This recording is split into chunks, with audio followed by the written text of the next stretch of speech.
নমস্কার দর্শক বন্ধু, আমি শ্রী সঞ্জীব শাস্ত্রী আজকে আপনাদের সামনে আবার উপস্থিত। আশা করি আপনারা ভালো আছেন। তুলা রাশির সাপেক্ষে বৃহস্পতি রাশি পরিবর্তন তুলা রাশির কি কোনো নতুন অপরচুনিটি আনবে, কি কতটা শুভ ফল আপনাদের দেবে? কারণ দীর্ঘদিন বৃহস্পতি আপনাদের অষ্টম ভাব অকুপাই করে বসে আছে। 1 বছর ধরে বৃহস্পতি অষ্টম ভাবে বসে আছে এবং অষ্টম ভাব যেহেতু ম্যালেফিক ভাব, সেখানে দাঁড়িয়ে বৃহস্পতি কিন্তু তার কারকতা সঠিকভাবে প্রকাশ করতে পারছে না। বৃহস্পতি আপনাদের ষষ্ঠপতি এবং আপনাদের তৃতীয়পতি। বৃহস্পতি ষষ্ঠপতি এবং অষ্টমে গিয়ে দ্বাদশভাবে দৃষ্টি দিচ্ছে, ফলে বৃহস্পতি একাই 6, 8 এবং 12কে কানেক্ট করে বসে থাকছে। মানে যাদের ক্ষেত্রে এই মুহূর্তে বৃহস্পতির দশা অন্তর্দশা চলছে, তাদের ক্ষেত্রে কিন্তু রোগ ঋণ, শারীরিক দিক থেকে, আর্থিক দিক থেকে সমস্যা পুরোপুরি কিন্তু মিটছে না।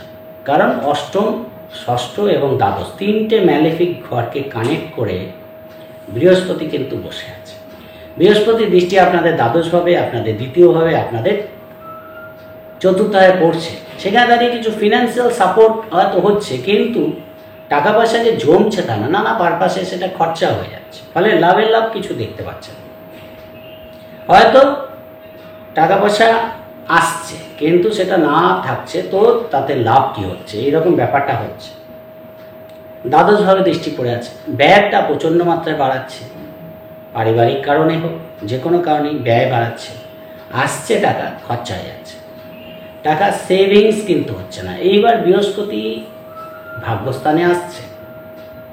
ভাগ্যস্থানে আসার সঙ্গে সঙ্গে তুলা রাশি কিন্তু পরিবেশ পরিস্থিতির মধ্যে একটা চেঞ্জ দেখতে পারবেন।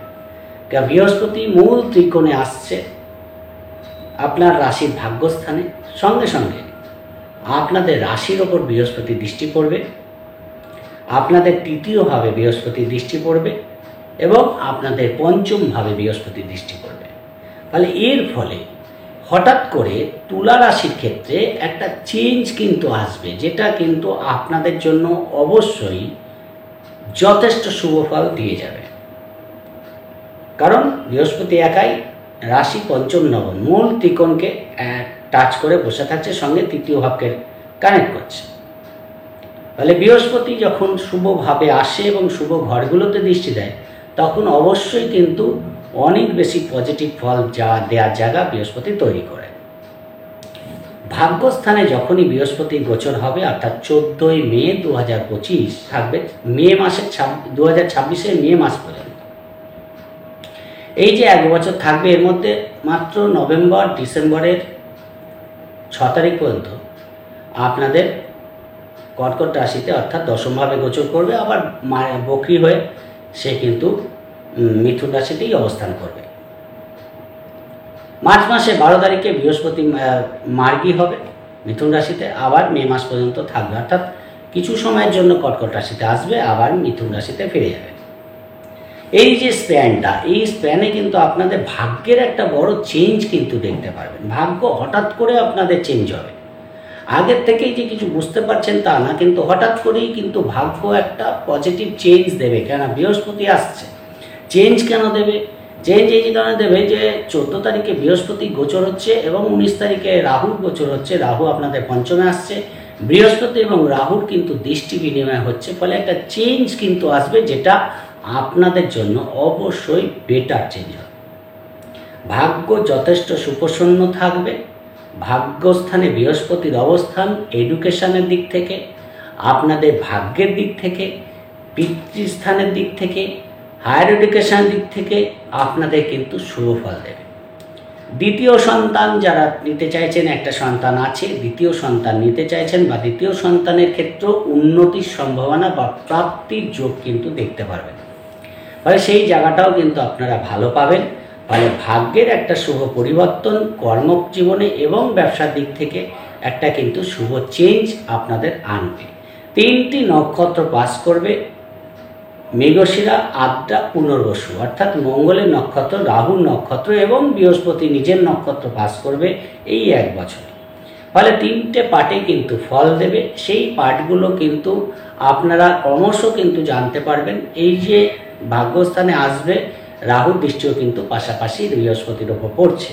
এবং রাহু যে পঞ্চমভাবে একটু ডিস্টারবেন্স তৈরি করে, মানসিক ডিস্টারবেন্স তৈরি করে, সেখানে কিন্তু বৃহস্পতি সেই জায়গাটাকে কন্ট্রোল করবে। সবচেয়ে বড় কথা, পঞ্চমে রাহু মানসিকভাবে কিন্তু খুব ডিস্টার্ব দেয়, সম্পর্কের মধ্যে ডিস্টার্ব তৈরি করে, সন্তান ভাগ্যের মধ্যেও সমস্যা তৈরি করে, সন্তানের ডিস্টারবেন্স দেখতে পাওয়া যায়।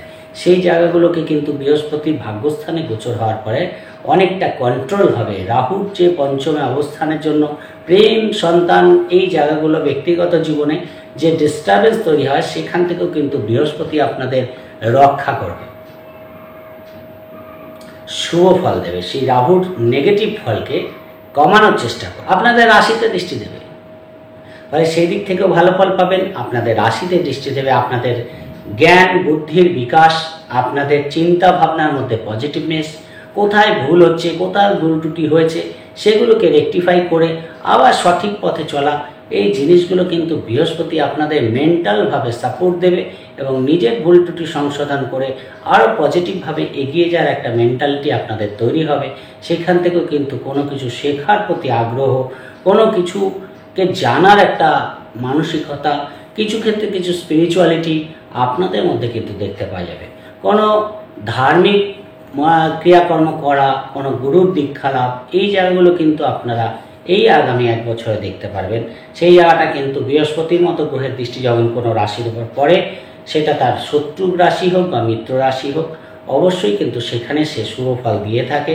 সেই জায়গাটা কিন্তু আপনারা অবশ্যই বুঝতে পারবেন যে মানসিক একটা প্রশান্তি আপনারা কিন্তু পাচ্ছেন। ফলে সেই জায়গা থেকে কিন্তু আপনারা মানুষের কাছে গ্রহণীয় হয়ে উঠতে পারবেন, সেই কিছু সমস্যা থেকে আপনারা কিন্তু বেরও করতে পারবেন, সেই জায়গাটা কিন্তু বৃহস্পতি দেবে। ফলে সেই জায়গাটা কিন্তু অবশ্যই ভালো ফল পাচ্ছে।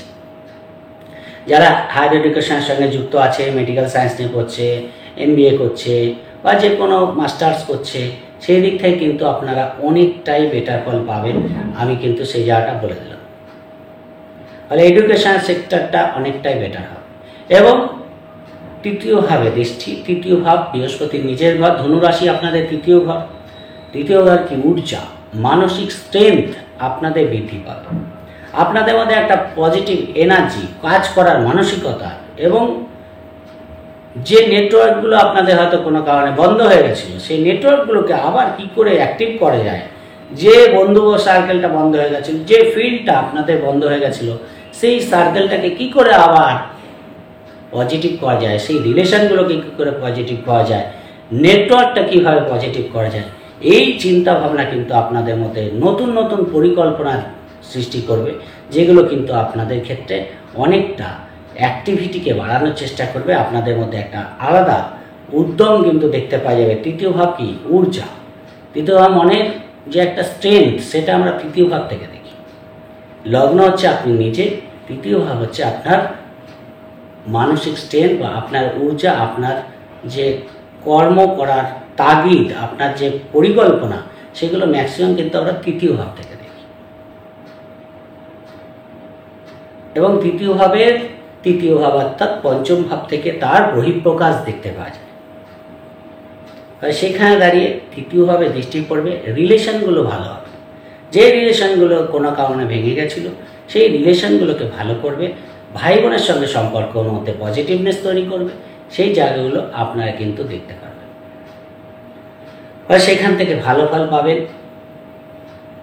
পাশাপাশি বাড়ি গাড়ি সংক্রান্ত কোনো ইনভেস্টমেন্ট আপনারা এই বছর করতে পারেন, নতুন করে বাড়ি গাড়ি আপনাদের হতে পারে, বা বাড়ি গাড়ির সম্পর্কিত কোনো কাজ, কোনো লোন আপনারা পেয়ে যেতে পারেন, সেই জায়গাগুলো কিন্তু ভালো দেখতে পাওয়া যাচ্ছে।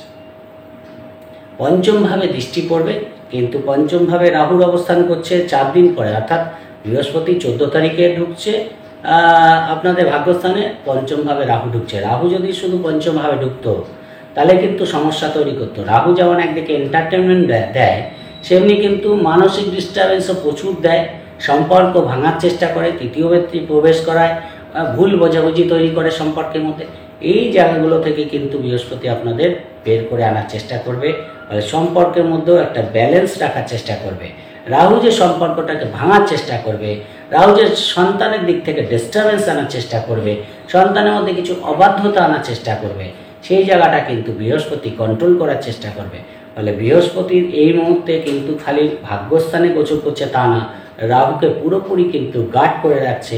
রাহু পঞ্চমভাবে যে সমস্যাগুলো, কিছু এডিকশান, কিছু অপ্রয়োজনীয় রিলেশান, এই জায়গাগুলো থেকে কিন্তু আপনাদের বৃহস্পতি কন্ট্রোল করবে, বৃহস্পতি গাইড দেবে, সেই জায়গাটাও দেখতে পারবেন। আপনাদের কিন্তু অনেকটাই শুভ পরিবর্তন দেখতে পারবেন এবং যে সম্পর্কগুলো দীর্ঘদিন ব্লক হয়ে গেছিলো, ভেঙে গেছিলো, প্রেমজ সম্পর্কের মধ্যে ভুল বোঝাবুঝি তৈরি হয়েছিল, সেগুলো কোথাও একটা আবার নতুন করে কিন্তু তৈরি হওয়ার জায়গা দেখতে পাওয়া যায়। কিছু ঋণ, কিছু রোগ, কিছু শত্রুতা আপনাদের কিন্তু কমবে, সেই জায়গাটা কিন্তু ডেফিনেটলি দেখতে পারবেন। কেন ষষ্ঠভাবে রাহু কিন্তু যথেষ্ট পাওয়ারফুল। ষষ্ঠভাবে রাহু কিন্তু যেমন সমস্যা দেয় সেমনি সমস্যা থেকে বেরো করে, কিন্তু ষষ্ঠভাবে দীর্ঘদিন রাহু বসে রোগ, ঋণ, শত্রুতা দিয়ে নানাভাবে ব্যতিব্যস্ত করছিল, সমস্যা তৈরি করছিল, সে কিন্তু পঞ্চমে চলে আসলে হলো এবং বৃহস্পতি আপনাদের ষষ্ঠপতি, সেখানে দাঁড়িয়ে কিছু রোগ, ঋণ, শত্রুতা থেকে আপনারা কিন্তু মুক্তি পাবেন, সেই জায়গাটা দেখতে পাওয়া যাচ্ছে। শারীরিক সমস্যা থেকে কিছু হলেও আপনারা পজিটিভ ফল পাবেন। সম্পর্কের মধ্যে বিশেষ করে বিবাহিত জীবনের সম্পর্ক কোথাও একটু ডিস্টারবেন্স যে হচ্ছিল না সেটা না, সেটাও কিন্তু কিছুটা হলেও পরিস্থিতি আপনাদের ফেভারে আসতে পারে। পার্টনারের সঙ্গে ছোটোখাটো ভ্রমণ এবছর হতে পারে। কোনো ব্যবসার জন্য আপনাদের একাধিকবার ঘোরাঘুরি এবং সেখান থেকে আপনারা লাভ কিন্তু দেখতে পারবেন, সেই জায়গাগুলো কিন্তু ভালো দেখতে পাওয়া যাচ্ছে। পার্টনারের সঙ্গে বন্ডিং রাখার চেষ্টা করুন, আন্ডারস্ট্যান্ডিং করে চলার চেষ্টা করুন, ব্যবসাটাকে কীভাবে স্পিড করা যায় সেই পরিকল্পনাগুলো করার চেষ্টা করুন, সেখান থেকে কিন্তু অবশ্যই আপনারা আরও বেটার ফল পাবেন। ফলে বৃহস্পতির এই যে ভাগ্যস্থানে গোচর হচ্ছে তুলা রাশির জন্য অনেক বেটার ফল কিন্তু আনবে। যতটুকু বলার চেষ্টা করলাম আশা করি কিছুটা হলেও বুঝতে পেরেছেন। যদি প্রোগ্রামটি ভালো লাগে লাইক ও শেয়ার প্লিজ করে দেবেন, প্লিজ সাবস্ক্রাইব করতে ভুলবেন না। সবাই ভালো থাকবেন, আজকের মতো নমস্কার।